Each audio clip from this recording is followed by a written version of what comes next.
All right, let's plant my in-ground garden bed. So here's what I'm gonna do. I have a tomato plant right there. I'm gonna put it there.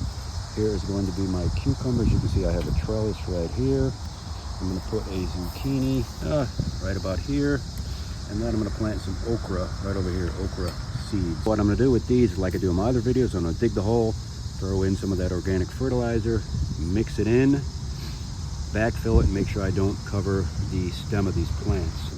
But one thing I will show you is when I go ahead and put my okra seeds in over here. I'll show you how I do that. All right, let me get started. So I said I try not to bury the stems of my vegetables when I plant them, but there's one exception, and that is a tomato plant, and I did bury the stem on this one. I cut some of the lower leaves off and went ahead and filled it up with dirt, because what that will do is create roots along that stem and give you a healthier tomato plant. So here's the variety of okra I'm going to plant. It's called Louisiana Green Velvet.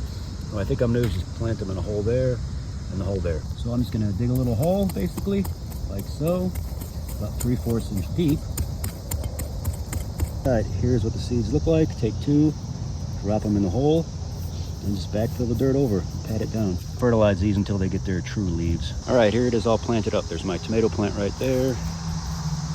My cucumbers planted, zucchini's planted, and I have the two okras seeds right in there. The next thing I'll do is water this whole thing in to give it a very good watering so the roots are nice and moist and it gets them off to a very good start. I'll also give them a dose of liquid fish fertilizer. If you like gardening and plant content, do me a favor and click that subscribe button. Thanks for watching, everyone.